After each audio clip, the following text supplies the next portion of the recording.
Hi, everyone. We're going to talk about the principles of design. So I'll turn off my camera, go share screen with you, and we'll get started with that.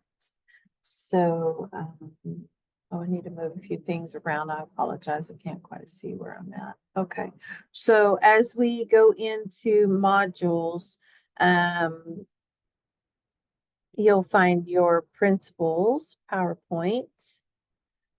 Okay, so it doesn't matter what course, as long as it's the art appreciation. Okay,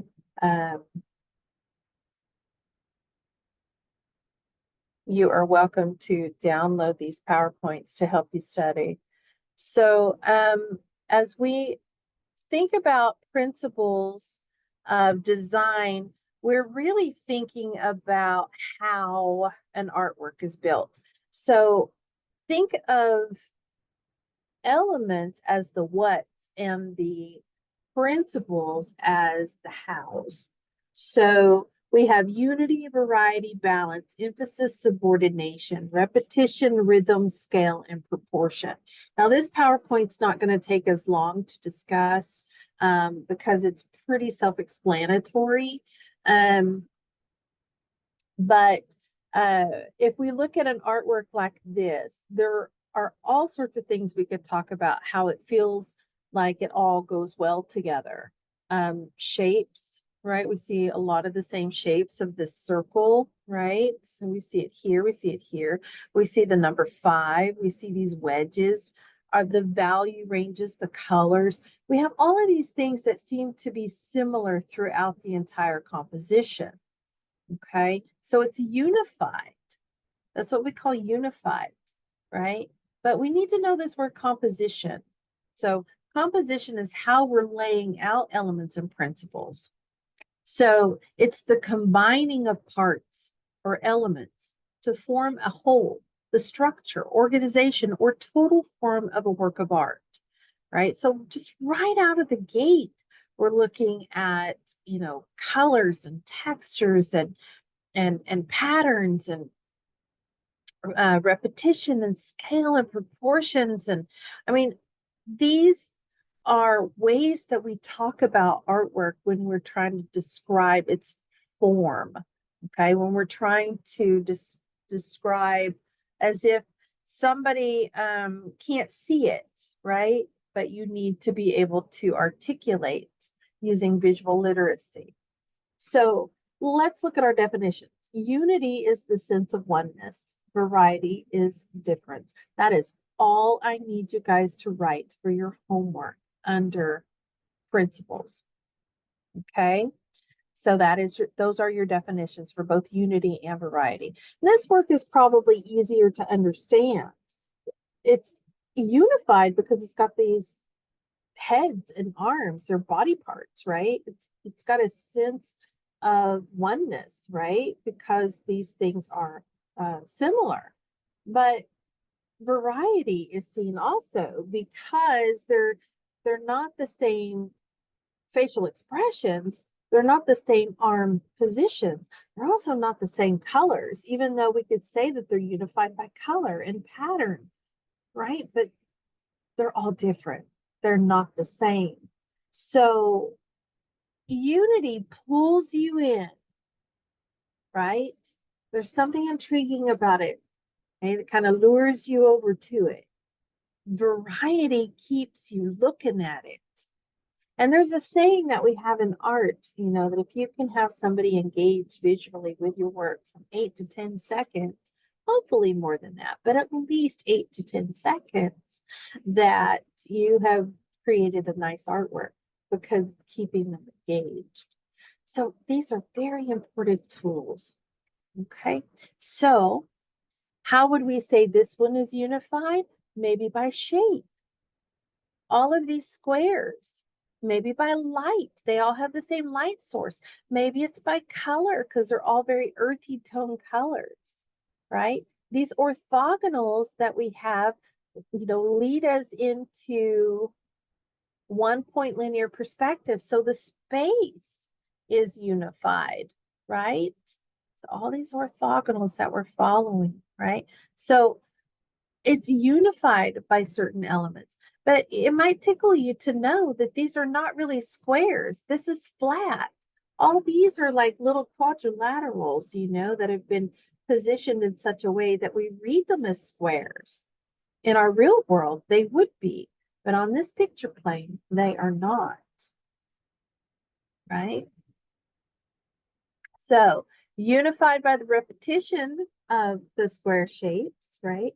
Variety is because they are not alike and all the colors of these squares are different.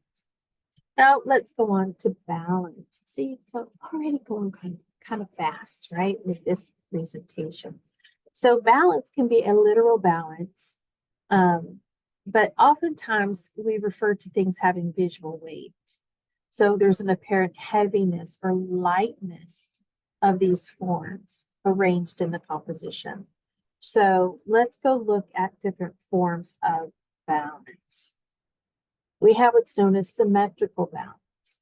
So if you drew a line down the middle of the Vitruvian Man here created by Da Vinci, we would say that it mirrors itself. It seems to be identical. We could call this an absolute symmetry. But what's interesting is that we are not really symmetrical. We are bilateral symmetry, but that's another discussion here in just a moment. If we look here, the president's house, okay, this is 1792, Hoban won the design. It's because of the symmetry, it's balanced. This is the government, right? And a government official, so everything is mirroring and feels right. So here we have our White House, right? Here it is. So this symmetry is really symbolic, but we need it to be motionless and stable. We don't want it to be wishy-washy. We want it to be planted firm. And so we have these vertical lines, right, that demand attention. But this balance of symmetry is the fact that there's no funny business going on, but that, it's a very serious matter of government, or who lives there has importance. So if you recall this shape being the Vesicapissus shape, right, we have a Vesicapissus, meaning fish bladder, right? Anything that resides within this almond shape is considered sacred. And we can see Damien Hirst has his symmetrical butterflies. These are actual butterflies. This isn't stained glass. He's created a symmetrical design using symmetrical creatures, right, within this symmetrical design here. So now, like I mentioned before, we appear as if we are symmetrical, but in reality, majority of us have a bilateral symmetry.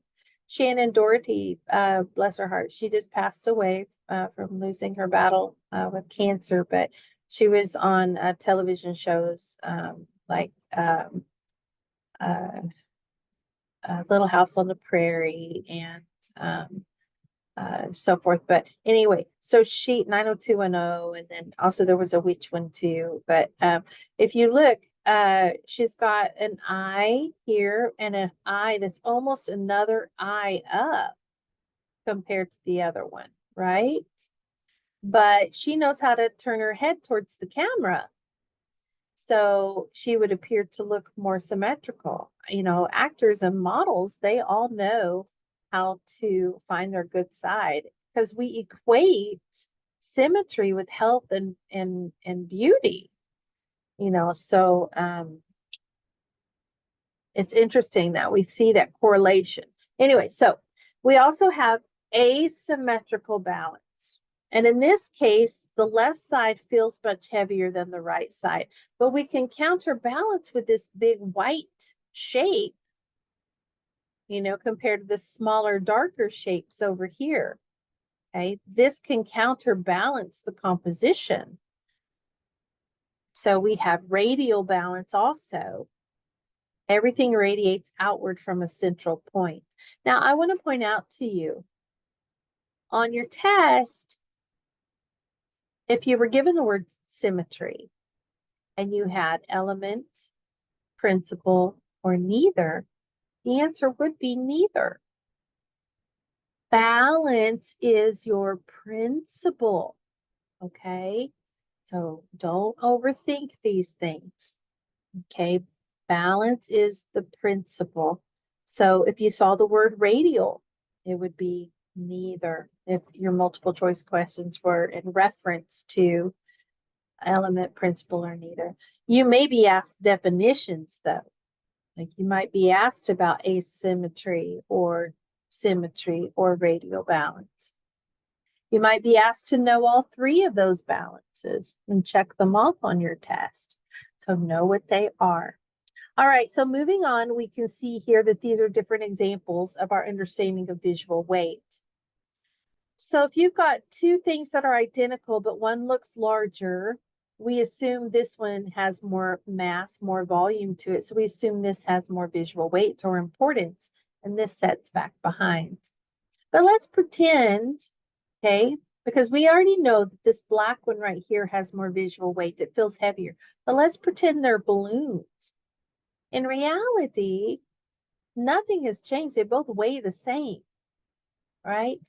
But it's this dark value that we equate as having weight to it more so than that lighter value. And the same thing here with the polka dots. If they were balloons, this has more visual interest. But let's say right here with number 4, let's pretend these are pie or pizza. In reality, you take away from it, it should be lighter. Yet this has more visual weight to it because it's got interest. You know, this is normal, right? This would have more weight and mass to it, but this one keeps calling our attention over to it because it looks different. Now you can counterbalance with 5 and 6. So with 5, if you've got like a big shape, you can counterbalance with your smaller shapes on the other side. And then number 6, you can see a big lighter shape versus a darker shape. And we saw number 6 with this work right here, right? That larger shape versus the smaller shape. So an artist will know how to balance, you know, so you don't feel awkward. So when you're looking at it, you know how to feel in response to it. So you can also color balance because yellow is going to feel lighter than blue or purple, right? But textures you can counterbalance with, just like the spotted balloon, right? So you can apply that to 2-dimensional and 3-dimensional. And this happens to be a site-specific work, Excalibur. And this has a actual balance as well too. Now that's leading us into emphasis and subordination, okay? Emphasis means that our attention is drawn more to certain parts of the composition than to others, like the in focus line. Versus subordination, those are areas of lesser interest created by the artist, such as a blurred line, right? Things can get our attention through the use of color or the size relationships of things, but things have to step back. Things have to be subordinate in order for us to understand what's being emphasized, right? So take, for example, this work right here. This is Still Life with Lobster. The first thing that gets our attention is the lobster. Red is a demanding color. We can't help but gravitate and see it right away. But the size of the red, right? But this thing is balanced and it's unified using a complementary color scheme, but it's unified by shape. So if we look at these elongated ovals in the claws, it's also seen in the body. And then it's seen in the bread. It's even seen in this knife handle. It's elongated oval, right? But the bread is that way. The handle of this basket, and our eye moves through the top of this okra. And then here we're looking at the top of this container, and here's the lid. And then the lid's over here, all these elongated ovals. We move around. We don't even think that much about it. These are all implied lines brought about by shape. But the color scheme of complementary colors make this shine and these things set back, because unlike simultaneous contrast of being, these bright, vivid, demanding attention colors, they twist it just enough by adding its complement to its color that set it back. They tone it back. This green, in other words, has a little bit of this red added into it, and it sets it back behind. It becomes subordinate. This red is seen all throughout this background. The green is seen all throughout the background, but it's placed in such a way that it is subordinate, and it lets this shine with purer colors. So it is emphasized. And then that leads us to repetition and rhythm. Repetition is when same or like elements are repeated. Don't get that mixed up with the definition of rhythm. Rhythm is the result of the elements being repeated. Okay, so repetition. So each one of these blue squares, these boxes, okay, that is repetition. But the rhythm that happens becomes bum, bum, bum, bum, bum, bum, bum, bum, bum, bum. Because they are spaced equally as much as they are in height. That is the height of the negative between them, right? So you create a pulse. That is the rhythm, the way that these things are being repeated, right? This happens to be Donald Judd. Now, this two-dimensional work, if you recall, vertical lines demand attention, and we have a tendency to stop in our tracks when we hit them too. So here's a slope. A slope brings you in, then all of a sudden we stop, and then we move again, and then it stops. Here's a curve, right? Whether you come in from the left or the right or the bottom, it doesn't matter, but you're following these types of shapes, right? The slopes. Most people would start this way, reading from the left to the right, but as soon as you get here, it's almost like you are falling out of the pages, but you're like, right? So there's a rhythm that starts to happen, okay? Same as this. You've got these cranes, and they've got different heads and legs, right? They're not all the same. Their heads are different, their heights are a little different, right? But it's unified because of the fact that they're all cranes, they all have similar colors. But the repetition that we have here, the repeating of them, creates a rhythm, kind of like how you read music.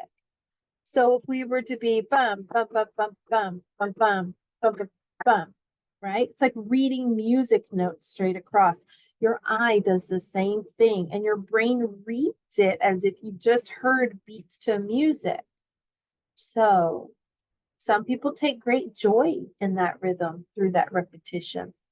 Now, let's talk about our last two, scale and proportion.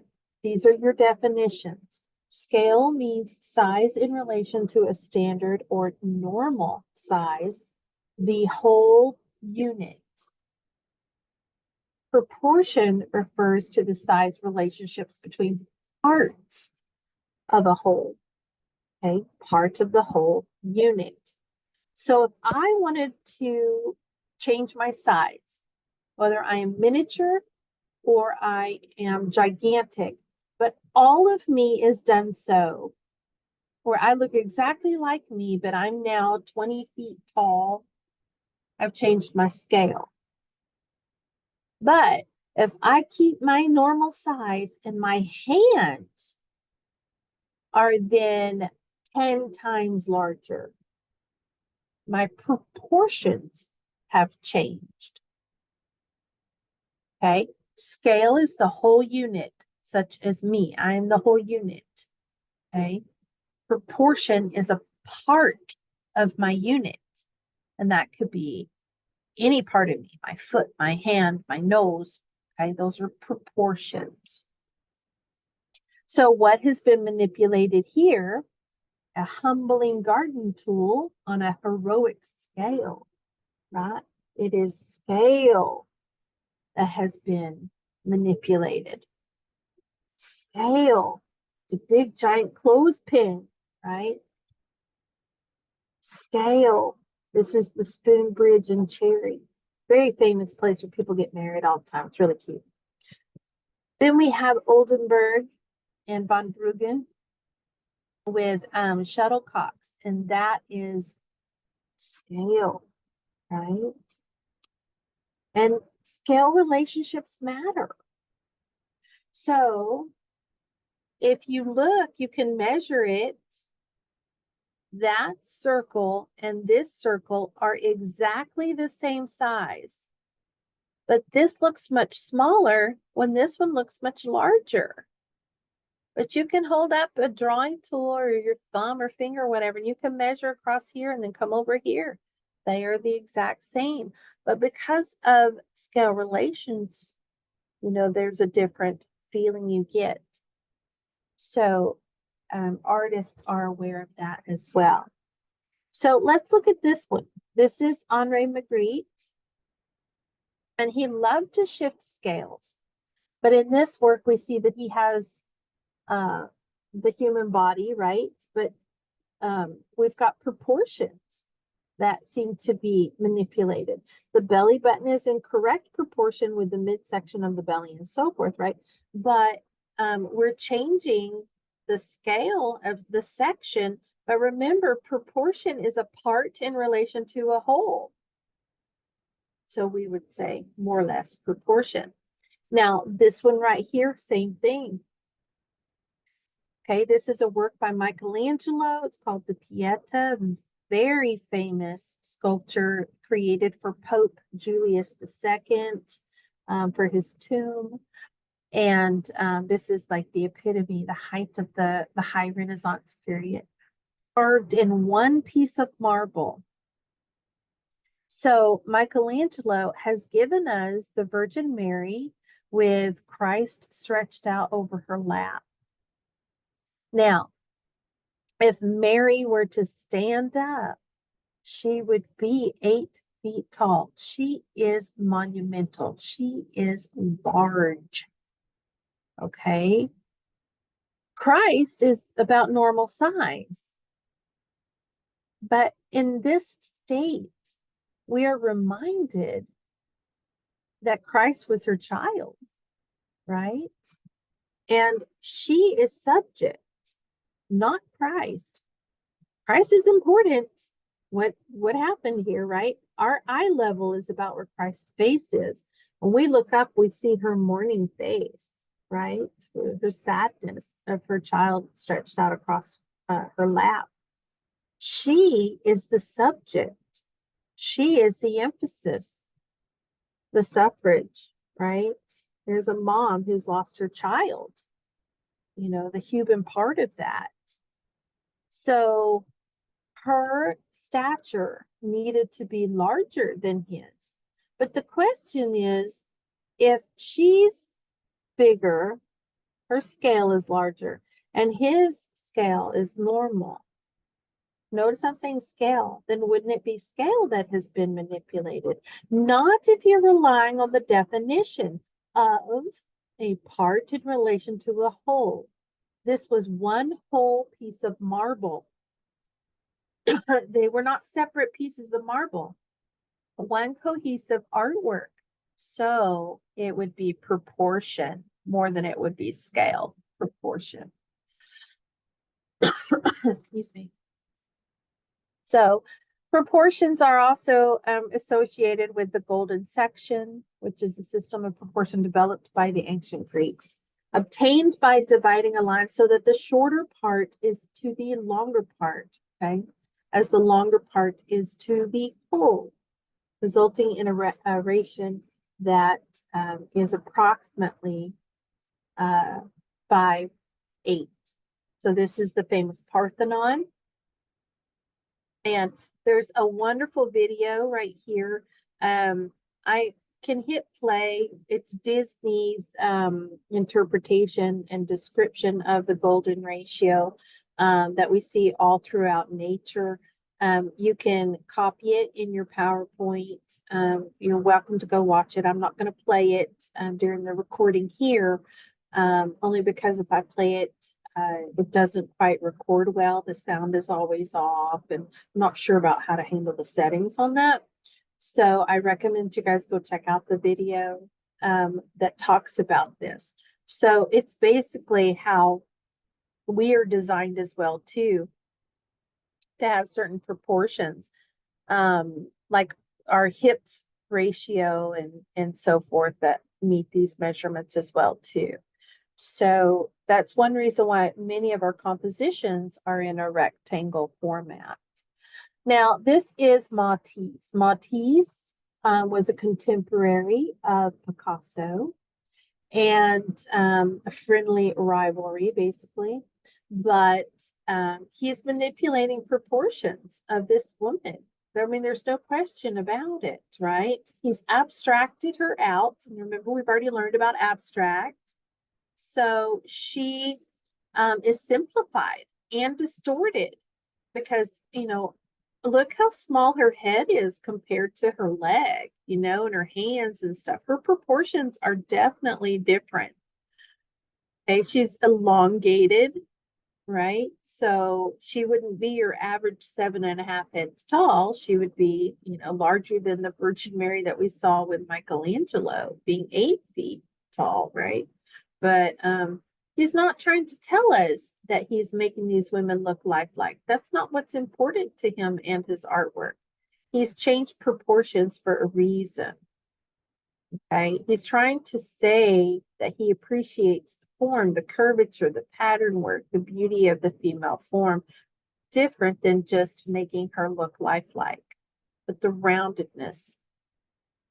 Okay, so just to summarize principles of design that you need to know for your test: unity, variety, balance, emphasis, subordination, repetition, rhythm, scale, and proportion. All right. I hope this helps you guys out. Remember, if it is not on this list on your test, okay, and you're given a word, if it's not on this list, it is not a principle, okay? Only these are considered your principles. Okay. Take care, guys.